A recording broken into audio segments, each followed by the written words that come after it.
Hi, my name is Cassie, and I am the CIPA Marketing Chair. And once again, I am here with Corrinda Campbell from Book Success Partners because she has agreed to give us another 5-minute tip. And I hope that you're as excited about this one as I am, because I can't believe that you even mentioned this, because I completely agree. So we're going to talk about the fact that we are authors, we are writers, and then we write the book.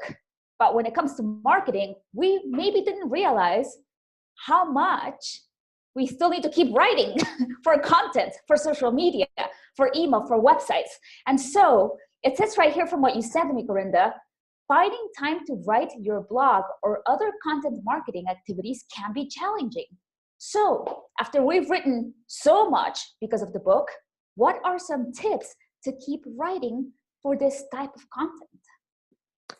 So some content that is a good thing to help promote your book that you want to continue doing, or a good marketing tactic for authors, is content marketing.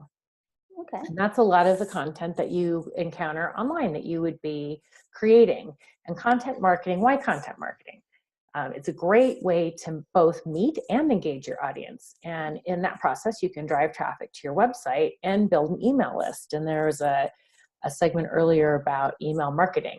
So content for your email marketing is one of the things that is an option to keep writing. And one of the benefits is you can write pieces of content once and then use them for a lot of different purposes, for your website and the blog on your website, for guest posts on other sites, for your email marketing, your newsletter, social media content, engagement, references in links to references in forum posts. You can test ideas for a book. You can pre-publish your book by publishing chapters, for instance. Wow. That's really great. And that's key, because a lot of us are not per se that type of person who likes to do the marketing. So I love this tip, just grabbing some of what you've already written and republish it. Would you say for social media as well? Absolutely. I think that one of the most important success factors is to, of course, know your audience. And there have been other tips about audience, so I won't go down that. But that's one of the most important tips.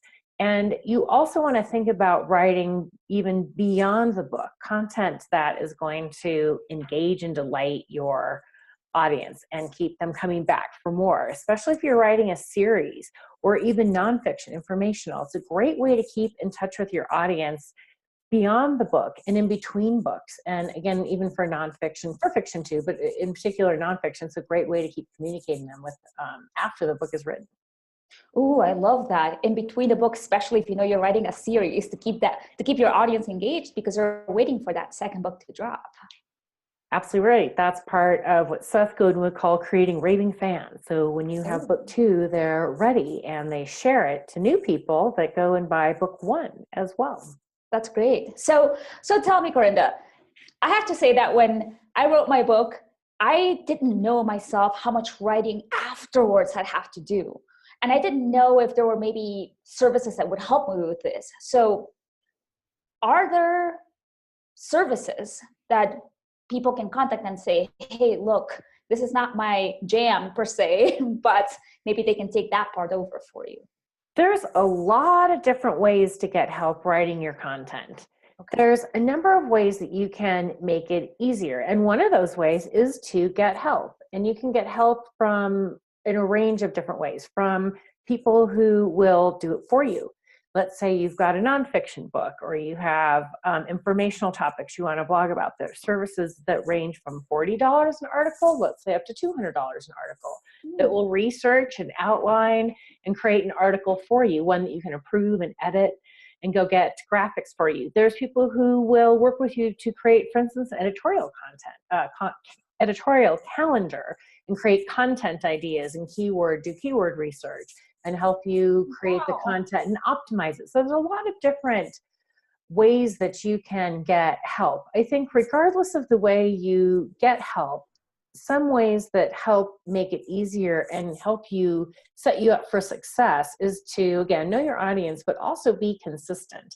And the thing that really helps with consistency is to create a checklist and to use automation to cut down your time and make it easy. Because if it's easy, whatever it is, we do it. So some things that help make it easy are editorial calendars, keeping a notepad, either written or something like Evernote or OneNote on your desktop or mobile device where you can collect your ideas, even a good old Excel spreadsheet where you can collect ideas and create a calendar for yourself. And more importantly, schedule time.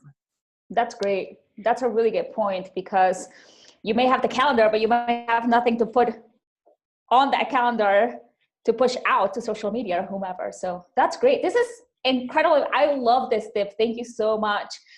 Okay, so Corrinda, thanks for part 2 of this mini marketing series. And tell us, how can we get a hold of you? You can get a hold of me at booksuccesspartners.com, where you can schedule a 30-minute consultation and we can talk about using the internet to tell people about your book. Wonderful. Well, thank you so much. I hope you guys have enjoyed it, and we'll come to you next week with another 5-minute tip.